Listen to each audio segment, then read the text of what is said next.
DM को ज्ञापन देने के लिए अड़े रहे कांग्रेसी, खूब किया विरोध, लगाए नारे। मथुरा जिला कांग्रेस कमेटी आज विभिन्न समस्याओं को लेकर हल्ला बोलती हुई जिलाधिकारी कार्यालय पहुंची। यह विरोध प्रदर्शन कांग्रेस के जिलाध्यक्ष मुकेश धनगर की अध्यक्षता में किया जा रहा था। कांग्रेस नेता जिलाधिकारी चंद्र प्रकाश को ज्ञापन देने के लिए अड़े रहे। घंटों प्रदर्शन करने के बाद आखिरकार जिलाधिकारी आए और उन्होंने ज्ञापन लिया। हाथों में तख्तियां थीं और सरकार के खिलाफ कांग्रेसियों के जुबान पर नारे थे। कांग्रेस की मांग है कि जितने भी सरकारी स्कूल हैं उनकी मरम्मत का कार्य शीघ्र हो, खराब हुई फसलों से बर्बाद हुए किसानों को मुआवजा मिले। इसके अलावा ट्रैफिक पुलिस जो लगातार चालानी कार्रवाई कर रही है उस पर अंकुश लगाए जाए। प्रदर्शन करते हुए जिलाधिकारी कार्यालय पहुंचे हैं। आपने क्या क्या मांगे उठाई हैं और ज्ञापन भी हमने देखा कि आप सौंपने के लिए राजी नहीं हो रहे हैं। क्या है दिक्कत? बड़े दुर्भाग्य की बात है,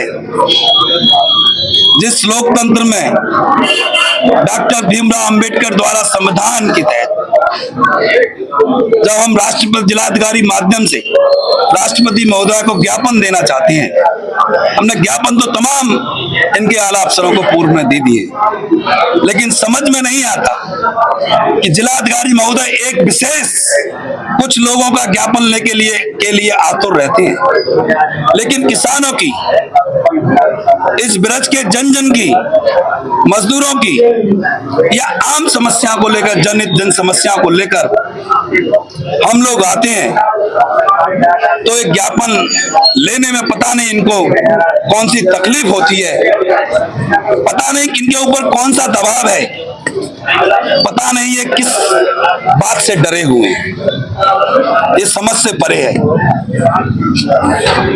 मैं भी यहाँ लोकसभा का प्रचार चुनाव लड़ा था।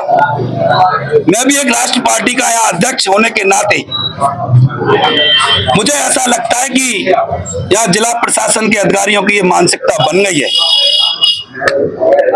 नायब तहसीलदार, एसडीएम, किसी को भी जो रिजर्व में अधिकारी होते हैं उनसे ले लो ज्ञापन, और ज्ञापन रखकर उस पर कोई सुनवाई नहीं होती। यदि सुनवाई होती तो आज हम लोग, जैसे आप कह रहे थे, प्रदर्शन करने,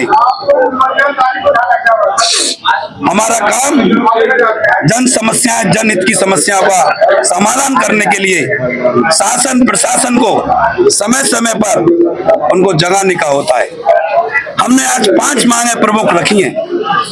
सबसे पहली मांग, पूरे जनपद में प्राकृतिक आपदा से, बारिश से पूरे किसानों की फसल नष्ट हो गई है। जहां एक तरफ किसान डीएपी यूरिया खाद के लिए रात रात भर लाइन में खड़ा होता है और जब वक्त फसल का आता है तो उसकी फसल चौपट हो जाती है और सरकार कुंभकर्णी नींद में सोई रहती है। मैं आपको बताना चाहता हूं, ये पिछली बार भी जब ओलावृष्टि हुई थी तब भी आज तक जो जिला प्रशासन अभी तक उनकी सूची नहीं दे पाया है कि कितने किसानों को आपने मुआवजा दिया है, कितने किसानों को मुआवजा नहीं मिला। तो ये कहीं ना कहीं ये प्रश्न बनता है कि आपने कितने किसानों को मुआवजा दिया। मैं 10 बार इनको पत्र लिख चुका हूं, लेकिन उसका जवाब आज तक नहीं दे पाए। दूसरी तरफ आप देख रहे हैं पूरे जनपद के अंदर, यहां से लेकर आप गोवर्धन चौराहे तक जाइए, आपको 1 घंटा लगेगा और जो यातायात पुलिस कर्मी है वो चालान काटने में, और लोगों के तमाम इनको टारगेट दिया जाता है कि आपको इतने चालान करने हैं, लेकिन सुचारू रूप से उनकी कोई यातायात व्यवस्था कोई नहीं है। किसी साथी को या किसी परिवार को कोई एक्सीडेंट या किसी कोई मरीज को कोई बात हो जाती तो उसको जाम में 1-1 घंटा से गुजरना पड़ता है। तीसरी मांग हमने रखी है कि पूरे जनपद के अंदर आप देख रहे हैं भारतीय जनता पार्टी के 5 स्टार की तरह कार्यालय बने हुए हैं, जहां हमारे गरीब और मजदूर किसान के बेटे पढ़ने जाते हैं, उनकी छत गिरासू है, उनकी छत गिरासू है। और चौथी है कानून व्यवस्था की, यहाँ फर्जी मुठभेड़ें हो रही हैं और पुलिस अपनी टीआरपी बनाने में लगी हुई है। पुलिस अपने अच्छे काम दिखा के अपने मुखिया उत्तर प्रदेश के योगी आदित्यनाथ को खुश करना चाहती है। अभी आपने देखा कई दैनिक समाचार पत्रों में छपा कि इन्होंने अभी तक, मैं पूछना चाहता हूं आप भी हैं उसमें, अभी तक उस बलदेव ब्लॉक की जो मासूम बच्ची के साथ दुष्कर्म हुआ, अभी तक उसका खुलासा, वो जांच रिपोर्ट कहां गई?